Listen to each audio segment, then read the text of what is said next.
bietjie later gekom het. Dis lekker vir julle om vir my om julle te sien vanmôre. Dit is die 4de kwartaal. Klaar met julle glo. Wie weet julle wat gebeur in die 4de kwartaal? Ja, nee, ja, dis nog. Kersfees, yes. Hey, wat kry ons by Kersfees?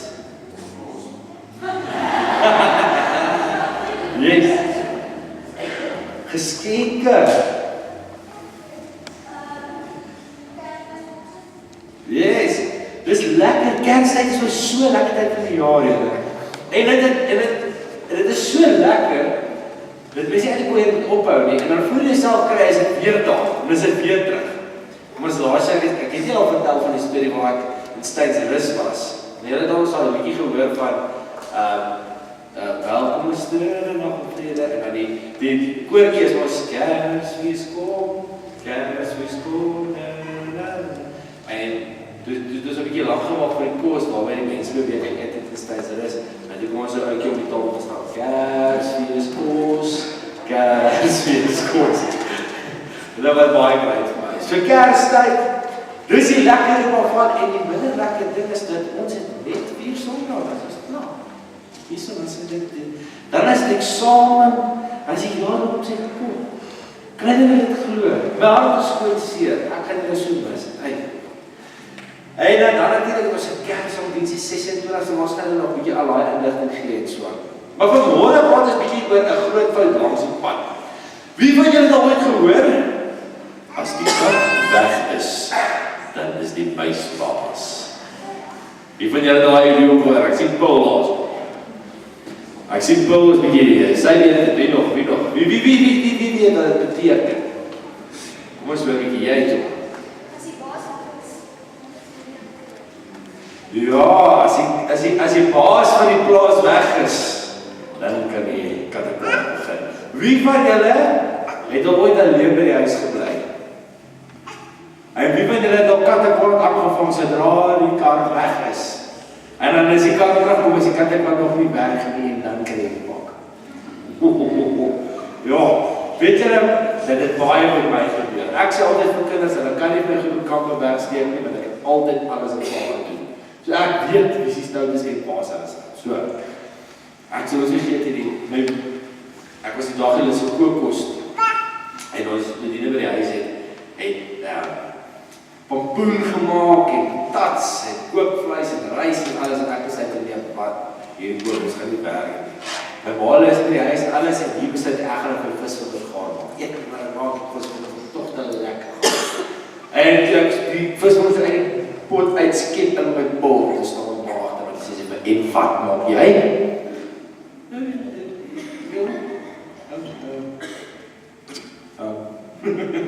Weet jy nie wat te sê nie? En baie keer, ander keer in 'n raad, dit draai baie sleg uit. Dus 'n keer toe ek popcorn gemaak het, en ek vergeet het dat daar olie op die stoof is, en toe ek weer kyk, toe is die hele kombuis vol rook, en my ma se pot het die olie. So as julle weet, wat gebeur. Ja mense, as mense jou katepaat en goed aanjaag, as die kat weg is, en die muis is baas, dan vang dit teken op, En dit is bietjie wat gebeur het met die Israeliete. Nou kom ons kyk net nou 'n bietjie. Wie kan nog die 10 gebooie onthou? Lekker. Kyk, hoe hierso is hulle nou. Kom ons kyk 'n bietjie. Laas die eerste enetjie. Wat is die eerste gebod? Ja, nee. Ja, daar is net een God. Nou, wat is die tweede ene? Wie hoor, Jara? Yes, hey, derde enetjie. Ja, Jo. Yes, dat is julle slim, hè? Wat is op 4? Jy doen? Wat doen? Ons vra 'n bietjie Tommy. Jy moet die Sabbat heilig hou, yes. En dan is daar natuurlik nommer 5. Wat is 5? Jy moet wat doen? Ja, wat doen jy? Ja, jy moet jou ouers lief hê. Eer jou vader en jou moeder. En dan nommer 6 is jy mag nie wat doen nie. Piet. Jy mag nie moord pleeg nie. Nommer 7. Ja, nee, ja, het is net om. Ja, jy mag, as jy getroud is, mag jy nie Jy mag nie egbreek pleeg nie, ja, en dan agter jy mag nie wat doen nie. Jy stop. Jy mag nie steel nie. 9 is jy mag nie. Jy mag nie jonkie, nommer 10 is jy mag nie wat doen nie. Jy mag nie begin, eet jy nou in sy slim hoor. Ja. Nou, daar het 'n storie gebeur nou. Hierdie 10 gebooie, lees as nou van waar dit vandaan kom vanmôre, né? Nou wie van julle onthou uit watter plek uit hierdie Egipte Dus kyk, watter plek hierdie Israeliete vandaan gegaan? Hulle het uit waar het gegaan? Hulle het uit Egipte uitgegaan, né? En toe het hulle deur wat getrek? Deur 'n oerwoud, deur 'n see, ja, en deur die woestyn. En hoe lank het hulle getrek? Baie lank, né? 40 jaar. Nou, kom ons praat oor 40. Wie vind jy kan tank op 40? OK. Nou wie vind jy het al gehoor van iets is vrek lank? Dis 'n baie lang tyd. Né? Hoe lank is baie lank? 'n jaar. Dis 'n jaar vir jou lank. OK, vir jou ken? Weet jy wat is my baie lank? Van ontbyt tot by middagete. 40 was die getal gewees in die Ou Testament wat hulle gebruik het om iets wat baie lank is uit te beeld. Nou 40 dae is lank. En 40 jaar is soos super lank. OK. So 40 dae. Wie weet julle weet waar in die Bybel is van dit so lank gebeur? 40 dae en 40 dae. Ja, wie sê? Ek weet al hoe sê toe. Die aard van waar die Bybel lees van dit. En Genesis, dat sê. Nou in die Bybel, wat er gebeur het was, God het hierdie 10 gebooie aan Moses gegee. En hier is die storie van hoe dit gebeur het. En Eksodus 24 vers 1 en 2 staan daar. Die Here het vir Moses gesê, klim die berg op na my toe. Jy, Aaron, Nadab, Abihu, en 70 leiers van Israel. As julle nog ver is, moet julle al voor my buig. Dan moet jy Moses alleen nader kom na my toe. En hulle nie saam met jou nader kom nie. Die volk mag nie ook nie saam met jou opkom. So wat het gebeur? God het Moses gesê, jy moet by die berg opklim. Maar daar sou God vir Moses die 10 gebooie gee. As jy 'n bietjie aanlees vers 12 tot 18 staan, dan toe sê die Here vir Moses, klim nou die berg verder op na my toe en vertoef daar, dat ek vir jou die plaatklippe kan gee waarop ek die wette en die gebooie neergeskryf het vir die onderrig van die volk. God het die 10 gebooie geskryf. Moses en sy assistent Josua is toe hoor teen die berg van God op. Vir die leiers het Moses gesê, wag hier vir ons totdat ons na jou terugkom. Aaron en Hur is hier by julle. As iemand 'n probleem het, kan hulle na julle toe gaan. Terwyl Moses die berg uitklim, het 'n wolk dit omhul. Die wolk het die berg toegekom. Die magtige teenwoordigheid van die Here het op Sinai berg gebly. En 6 dae het die volk die berg omhul. Die wolk die berg omhul. Op die 7de dag het die Here uit die wolk uit na Moses geroep. Die magtige teenwoordigheid van die Here het vir die Israeliete gelei soos 'n gloeiende vuur op die berg. Moses het toe die wolk ingegaan en het verder boontoe uitgeklim. Hy het 40 dae en nagte daar gebly. So Moses was vrek lank waar bo die berg gewees. So het gebeur, 10 gebooie het God vir Moses gegee op die berg.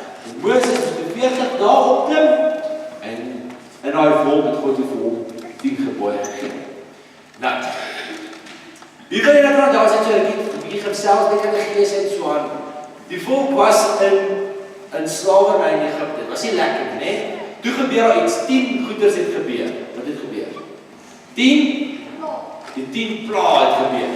En op die 10de plaag toe sê die farao, asseblief gaan. Toe gaan nie, asseblief. Ja, hulle gaan. Hulle stap, nee. En hulle stap hier in die woestyn af, en stap op sy af. En in die dag, wat hulle gelei? 'n wolk. En in die aand is daar 'n vuurkolom. Hy het dan in die water gehad, en toe laat God daar water uit die klip uitspoel. God het die see oopgemaak, hulle het droogvoete deur die see geloop, nee. Toe daar die kos, as die daar manna en kwartels gekom, en hulle het kos gehad met eet, so het God vir hulle gesorg. God is daar vir ons, en hy het die Israeliete gehelp, nee. Hulle is nie saam, die Israeliete eintlik elke dag met 'n wonderwerk van God geleef het. Toe die Israeliete hieronder gekom, en hulle het in die berg gestaan, en was hier groot berg, nee, by Sinai. En Moses moet opgaan met hierdie berg. En toe hulle nou op is, toe kom hier 'n wolk, en toe is daar 'n wolk op die berg, en wolk word in die Ou Testament gebruik, God se teenwoordigheid te bewys, nee. En nou is hier 'n groot wolk om die berg. En Moses gaan op, en toe is God se teenwoordigheid daar, en dit lyk of hierdie wolke gloei. So imagine net hoe awesome dit gelyk het, en hoe great dit was om dit te sien. Sou julle gedink dit is cool? Wie weet julle sou kon ophou kyk vir die berg? Nee, ek nie. Nee, as ek so baie kon kyk vir 'n tornado, sou ek seker kon kyk vir 'n berg wat gloei met God se teenwoordigheid. Ek sou net dit so gesit het. Jy kon sien, daar's iets besig om te gebeur. Iets groter. Maar weet julle wat? Die Israeliete was stil. In Eksodus 32 vers 6 lees ons. Toe die volk sien dat Moses stal en nie van die berg af kom nie, hy het baie lank daar bo gebly. Het hulle op Aaron saamgedoen en hom gesê: "Kom maak vir ons 'n God dat hy ons kan lei." Hierdie man Moses het nou wel vir ons uit Egipte laat wegtrek, maar ons weet nie wat van hom geword het nie. Soos hulle vergeet hulle eintlik van al die wonderlike goed. Aaron het hulle geantwoord: "Haal die goue oorringe van julle vrouens, julle seuns en julle dogters se oor af en bring dit vir my." Julle volk het toe die goue ringe van hulle oor afgehaal en dit vir Aaron gebring. Hy het dit van hulle ontvang, dit verwerk en daarvan 'n beeld in die vorm van 'n bultkalf gemaak. Toe sê die volk: "Hier is jou God wat jou uit Egipte bevry het, Israel." Kan julle dit glo? Ja, Aaron het hoor, en hy het almal vir die beeld gebring uitgeroep: "Môre is daar fees vir die Here." Vroeg die volgende môre het die volk brandoffers en maaltydoffers geoffer. Daarna het die volk begin fees vier en ons bandig te kere gegaan. Julle, kan julle dit glo? Hierdie ouens, God het hulle uit Egipte uitgelei. Toe maak hulle 'n bultkalf en hulle aanbid 'n bultkalf. En wie van julle weet wat is die tweede gebod? Wat is die tweede gebod? Jy mag nie enige ander God aanbid nie. Terwyl God het hulle gelei, hulle het gesien God se wonderwerke, hulle het gesien wat God vir hulle gedoen het, maar tog het hulle besluit om hierdie simpel bultkalf te wil aanbid en offers te bring. Dink julle dit was reg? Dink julle dit was verkeerd? Was dit verkeerd? Hoekom? Daar is net een God. Baie mooi hier. Kom ons sê dit almal saam, daar is net een God. Yes. Wie wil gaan 'n eksperiment deelneem? Kom ons hoor gaan. Ek het al gedink. Kom jy vir dit. Right. Ek het 2 koppies. Right? En dan net die water in gegooi dat hulle nie ontvang nie. Hulle is dors. Okay, as jy nou in die woestyn geloop het, sou jy baie dors gewees. Ja. Reg.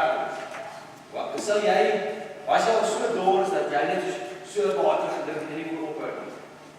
Ja. Dis 'n goeie ding. Okay. Baie mooi. So jy is dors. 'n bietjie water van die lekker is. Okay, so ek gaan water, julle sien ek gooi water hier in, hè. Hier is 'n bietjie water in hierdie beker in. En hier gooi water in die beker hier. Okay, lekker. Né? Daar's. Bietjie water hier. Dit is al, mens, né? Nou as ek vir julle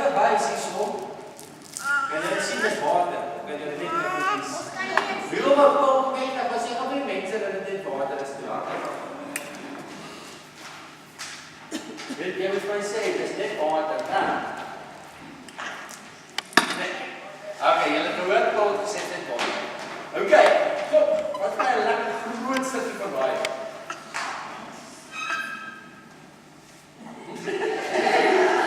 Groot water. Ja, ek het my al te gee, jy moet baie water. Hoe gaan jy?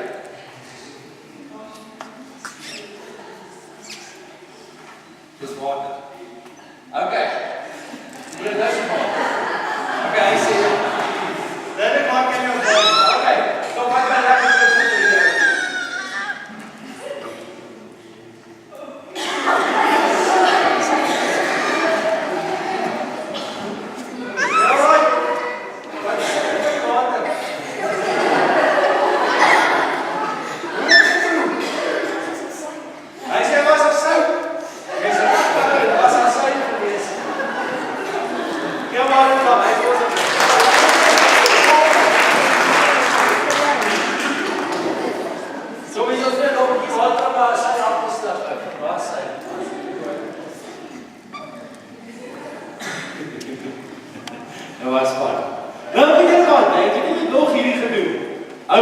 Moses het nog hierdie by die volk gedoen.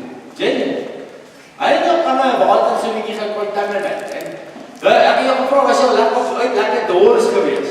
Jy weet jy is aan die woestyn. As dit was lekker dors, sê. So obviously het God gesien wat die volk doen en God was baie kwaad gewees. En hy was sommer net sê, "Weet jy wat, ek gee die Israeliete plaas." Want hulle het my nie geëer. Na alles het hulle my nie geëer hulle my nie. Hulle maar binne ander God. Toe sê Moses vir God, asseblief, ek pleit om die lewe van die volk. Maar die Moses by daai berg afsit, nee. Toe is hy presies kwaad. En hy het dit doen. Hy gaan nou weer doen dit. Hy het dit gedoen. Toe Moses daar by die kamp kom en die kalf en die dansery sien, het hy woedend geword. Gaan gesê, ja, woedend. Hy het die twee plat klippe in sy hand flenters gooi. Hy het die klippe wat God opgeskryf het, stukke gegooi so kwaad was hy, nee? Teen die voet van die berg. Daarna vat hy die kaal wat hulle gemaak het, gooi dit in die vuur, maal dit fyn so stof en strooi dit op die water. Toe laat hy die Israeliete die water drink. Nee. Sjoe. Moses wou hulle 'n les leer. So wat het dit gebeur? So kom ons recap net gou vinnig. Moses was op na die berg toe gewees om die 10 gebooie te kry wat God geskryf het op die klipplate. Toe Moses afkom, toe het hy daai klipplate stukkend gegooi, want hy was kwaad gewees oor wat die Israeliete gedoen het. Wat het die Israeliete gedoen? Hulle die eerste 2 gebooie het hulle oortree. Hulle het 'n ander God gemaak. Daar is die God wat hulle gemaak het. Hulle het dit gebou, hulle het dit gemaak met eie hande. Maar God bestaan nie regtig nie, hulle het dit gemaak. Nou boonop het hulle nog aanbid op eers die tweede gebod oortree. En ja, God, hulle het nog aan God aanbid ook. Dit was baie verkeerd gewees. En wat het Moses doen? Hy maal dit fyn. Hy strooi dit in die water. Dat die Israeliete dit drink. En weet julle hoekom het hy dit gedoen? Hy het dit gedoen want hulle moes die nietigheid van hulle afgod sien en die bitterheid van hulle ongehoorsaamheid proef. Wat beteken dit? Die nietigheid van hulle afgod beteken daai balk wat hulle gemaak het is net so goed soos daai mekaar wat agter my staan. Dis 'n objek wat ons gemaak het. Ons as mense het dit gemaak. Maar God is groter. God het die wêreld geskep. God het ons gemaak. Hy het ons nie gemaak, hy het ons gered. Die mens het tot sy seun aan die kruis vir ons gesterf. So enige ander God of afgod of enigiets in die wêreld is so verkeerd. En hy wil seker maak dat die Israeliete sien, hier God beteken niks. Hierdie bultkalf is sommer net 'n objek. So toe maak hy dit fyn en hy sit dit in hulle water. Want nou drink hulle hierdie afgod. So elke keer as hulle water drink hulle goud. Ek dink dit baie lekker was nie. En ek dink daar was nog die constipated na die tyd gewees. Ek imagine wat dit gebied so geroes agter, ons het 'n goue stof uit. So kan hulle sien dat hulle God het niks beteken nie. Want as jy 'n God kan fyn haal en jou water gooi drink, dis nie 'n God nie. 'n God waar die waters van die see so groot kan oopmaak dat die volk daardeur kan beweeg. Weet julle, ek het nou nog statistieke gehoor by Openouwens. En ek sal graag volgende 'n bietjie met julle deel oor hoe die volk uit Israel geloop. Hoeveel mense omtrent was en wat sou moes gebeur het. Alles wat God vir hulle moes gesorg het om hulle te kan help. Hulle het gegaan op die weermag se rantsoene en goed dit. Jy sê iets soos 32 treintrok waans vol water moes gehad het vir die volk vir 'n week. As jy gesê iets, wie vind julle daar groot trein as jy met 32 waans water? Dis groot. Dit is wat God vir hulle gedoen het. So nou besluit hulle om 'n kalf te dit. Nee, wat? So groot. Kan jy werk nie. Toe moes hulle dit proe. Toe moes hulle fisiek proe dat hulle ongehoorsaam was aan die Here. En weet julle wat ons baie keer, as ons kyk in ons lewe, as ons ongehoorsaam is aan God, as ons gehoorsaam is aan sy gebooie, dan loop ons osself vas op 'n manier. As jy iemand se goed gaan steel, dan gaan iemand jou vang en dan gaan jy tronk sit. Hulle gaan jou in die tronk, want dis nie reg om te doen nie. As jy gaan iemand doodmaak, gaan jy tronk toe gaan. En al wat jy vir die Here vir ons is, maar nie begeer nie. Begeer maak dat jy nie jou eie lewe waardeer nie. Dis nie die jok nie, as jy jok maak jy met ander seer. Soos vader en ons moeder eer, dat ons 'n goeie verhouding met hulle het, dat ons kan leer by hulle. En dan ons kan omgee. Ons moet Sondag heilig hou. Ons is nie Sondag kerk toe kom nie wat dan moet ons nie ander mense wat optree en lief is nie. Ons kan nie 'n bietjie rus op 'n Sondagmiddag te werk maak vir die week nie. Ons moet hierdie gebooie van die Here heilig, want dit het hy gemaak vir die Here. Ons moet dit geloof. En wat leer ons hier? Moenie vergeet wat God in jou lewe vir jou gedoen het. Weet jy dat baie keer in die lewe, dan kom ons op 'n moeilike tyd. En dan vergeet ons maar dadelik vanaf wat God al vir ons gedoen het. Ons kyk net vas op vandag se moeilike ding wat ons face. Jy weet, as jy hulle moet 'n toets gaan skryf, jy dink, dit is so moeilik, ek gaan dit nooit deurkom, die Here, hoekom doen nie dit aan my? Maar jy vergeet al die 200 toetse wat jy voorheen geskryf het, wat die Here jou gehelp het om te pas. Obviously by die werk is hier is 'n massiewe krisis. Hoekom? Hoekom? En dan dink jy, vergeet jy, maar die Here het jou teen 1000 krisisse voorheen mee gehelp. Die Israeliete en die ou Joodse mense het 'n interessante manier om dit gehad om dit te doen. Hulle het agteruit vorentoe geloop. Hulle het altyd in hulle oë gehou op dit wat God reeds vir hulle gedoen het, om hulle te bemoedig vir wat God vir hulle sal doen. En ons moet altyd dit onthou. Ons moet onthou wat die Here vir ons gedoen het. Ons moet onthou wat God in ons lewe gedoen het. Daardeur bemoedig ons om aan te gaan. Ons het altyd gehoorsaam is aan God se gebooie, maar dan weet ons gaan 'n mooi en reg lewe lei vir God goed is. Weet, daar is net een God. Maak nie saak wie wat vir jou sê. Daar is net een God. Maak nie saak wat op die TV sien nie. Daar is net een God. Maak nie saak wat gebeur nie. Daar is net een God. En mag niemand jou ooit anders oortuig. En moenie afgode of enige ander ding aanbid nie. Dis 'n groot ding. Hier is om te watch. Hierdie is die sleeper. Die sleeping giant. Voor die sakke. Ja,